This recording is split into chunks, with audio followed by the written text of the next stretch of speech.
All right, we're here to talk about the officer's arson that occurred over on Betsy Avenue. So real quickly, let's recap the series of events. The first fire occurred on January 15 at 341 Betsy Avenue. That's not the officer's house. The second fire occurs on June 26th. That is the officer's home.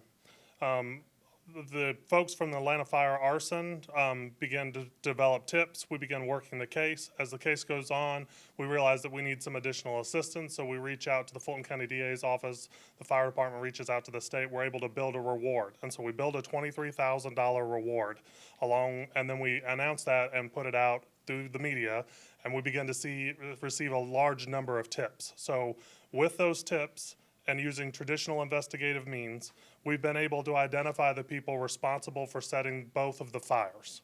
I'll give you their names and information here shortly. So on August 13th, we conducted an operation that resulted in narcotics, or our Apex unit hitting a house on Betsy, I think it was on Betsy Avenue, for narcotics. And in there, one of the people who contributed to the arson was located, along with a fair amount of narcotics and some firearms. So he's facing multiple charges, and he's going to be facing charges in the arson as well.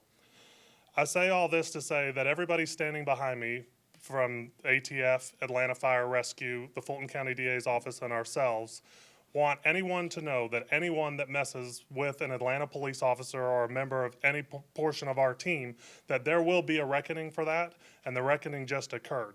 We never stopped working on this case. We worked it diligently. The lead detective did a fantastic job with the assistance of multiple partners. There were a number of people that contributed to this success, and we have been able to successfully identify both the person who actually started the fire in the officer's home and the people who paid for it. And the cost for this was simply a $100 slab of crack cocaine and $50 in cash. I'll take any questions.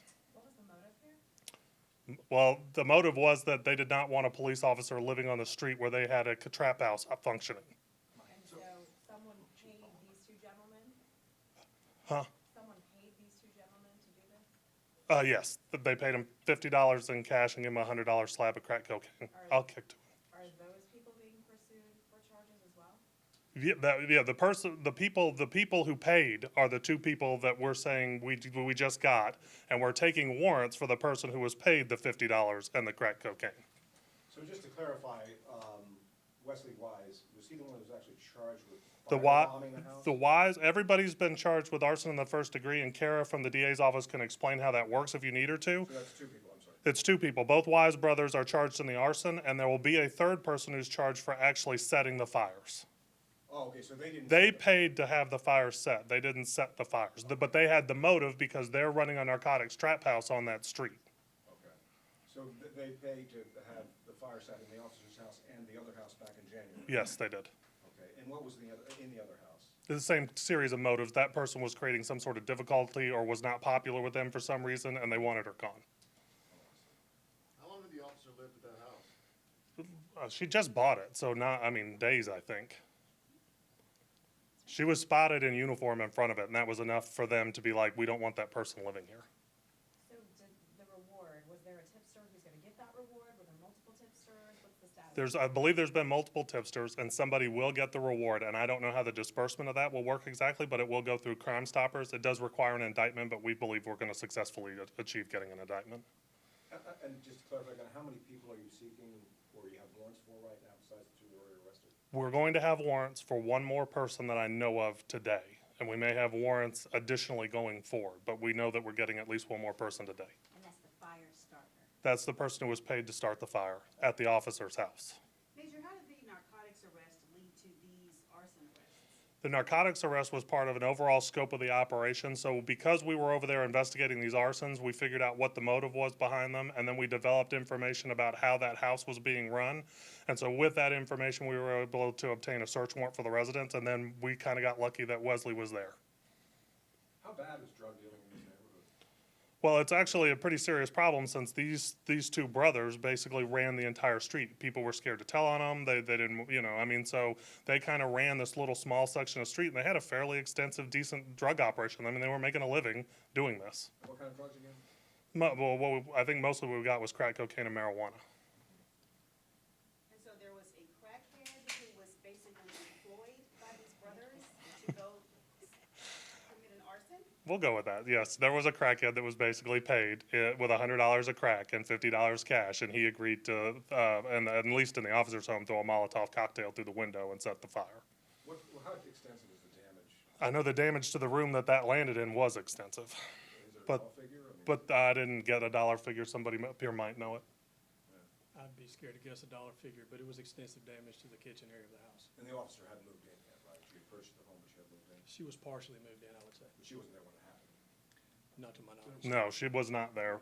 I think that was like, I'm going to let the chief explain all the circumstances about the fire. So Chief Holloway from Atlanta Fire Rescue. But I have a question, is the officer, I'll come back. Good afternoon, everybody. I'm Section Chief Oliver from Atlanta Fire Rescue Department, Fire and Arson Investigation Section. I'm just going to give you a brief overview of how the fire department worked in this case. It was kind of twofold. Initially, we responded and extinguished the fire in a quick manner, which always makes our second responsibility of investigating the fire easier. The more we can confine the fire, the less area we've got to investigate, obviously. So my team moved in after the fire was extinguished. We conducted an origin and cause investigation, determined where and how the fire started, and we collected the evidence and preserved it and submitted it, as well as assisting initially with developing persons of interest in the case. From that point, we moved to a supportive role with APD and the Fulton County District Attorney's Office, and here we are. We're still assisting them today. Could you give us any more specific information about this makeshift firebomb? It was reported earlier there was a rock involved, flammable liquid, Molotov cocktail. It was a typical conventional Molotov cocktail, like a bottle with gasoline in it, or what can you tell us? Yeah, we would refer to it as an improvised incendiary device, which basically, a Molotov's got to be in a glass bottle so it will break. But this was more of a plastic apparatus that appeared with ignitable liquid in it, what we recovered, as well as the rock that was used to compromise the window so this item could be tossed into the house. It could be very dangerous. Absolutely. Was this some explosive that looked like it was made by somebody with experience with this kind of thing? Is this the kind of thing that anybody could? I wouldn't say rough so. up? I would say it's a pretty simple device. Could be made by a crackhead. You said that. so just to describe it more, so what was inside? Are we assuming, some sort of gasoline or what? Well, we would refer to it as ignitable liquid. It was tested and we determined what it was. It would be in the family of like a lighter fluid or something along that neighborhood. And they just like that and that was what was. Toss it inside the house, correct? Have you all increased enforcement in this neighborhood since this happened back in June? I would assume you have, I guess. Yes, we've had a presence in the neighborhood, but APD has had an extensive presence in the neighborhood, and they can speak more on that than I can. Can you speak about any other similar attacks like this that you guys have investigated in the past year and a half?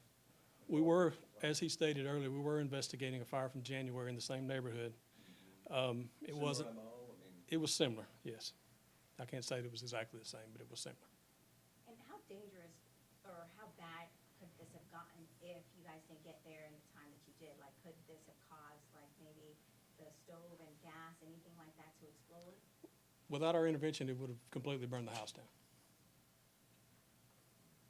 How quickly did you guys get there? I don't have those times in front of me right now. We can get those for you. But to be clear, the arrests, these folks are behind both of the arsons, the one from January and the one from June. That is correct. What's the motive in the January arson? There wasn't a police officer in that house. Same thing, that there was some type of interference with their operations, so they was trying to get the person out of the neighborhood. Did it work? Yes. If I can address one question about the police officer whose home was attacked. Have you gotten her reaction to the arrest of these individuals? Well, she's thrilled. Who wouldn't be? And is she, planning to stay in the neighborhood after this? Yeah, I believe she is. What message, I mean, I know you said, obviously this message is that you don't mess with police officers, but what do you think this sends to the people who live in that neighborhood and maybe have been waiting for this type of activity to tamp down? Obviously, as the fire chief said, we were investigating the first fire. It wasn't like we were ignoring that, and we routinely run narcotics operations here all the time. So hopefully, at some point, Wesley and his brother would have hit in a narcotics investigation, and maybe we get something productive out of that. The game changes a little bit when you attack one of our people in the way that this person was attacked, and had they been home, the severity of the situation. So we can't have this. I mean, you're seeing some of these kind of brazen attacks on law enforcement throughout the country. I think Philadelphia had 6 police officers shot last night in a narcotics raid. But really what I found troubling about that was that the neighborhood people were taunting the police officers who were arriving on scene to assist their fellow people. We just can't allow for that kind of thing to happen. This is a challenging job. And we're trying to get people to apply and come here. So one of the things we have to make sure we do for the people who work for us and who are servicing the citizens of Atlanta is that we take care of them. So we're going to take care of our own here, and that's what we've done here. Had you been getting many complaints from people who live in that neighborhood about drug dealing? I think we had some complaints, but I don't know that we had the kind of information that would have led us to develop what we were able to get to. And I can't say this enough. The reward money in this case made a big difference. When we significantly upped the reward, the tip information coming in went up a lot. What degree of luck was involved that the officer wasn't home, that no one was hurt in either of these fires? I can't speak to that because I don't know what we interviewed about to know whether or not we asked that question directly. Did you know the officer was in there? But at some point we'll be able to answer that question, I think. Major, do you know the suspects' names off the top of your head? Yeah, we'll release a sheet with it, probably be easier, but it's Wesley Wise and Quentin Wise. And we'll release the final one as soon as we get him into custody. Have they, they haven't admitted to any of this by chance? There was an interview today. I don't know what information came out of that interview. Do you know their histories offhand? Arrest? I know that I've heard some conversation about Wesley's history, so I know he has some previous criminal history related to narcotics trafficking and stuff like that. I'm not as familiar with Quentin's history, but we could certainly get a brief overview of what it looks like. I know that both brothers have been arrested in the past. Could we ask, ADA Convery, what kind of time could these brothers face if they're convicted of this crime? Sure. So the arson charge that's been discussed, that says sentencing range of 1 to 20 years. For Mr. Wesley Wise specifically, with the trafficking in cocaine, he's facing, because of the weight we recovered in the house, a mandatory minimum of 10 years to serve, all the way up to 30.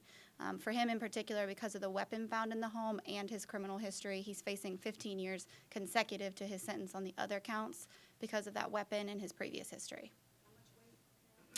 Approximately 150 grams of crack cocaine inside the house. And the floor for trafficking is about 28. So significant amount inside the house.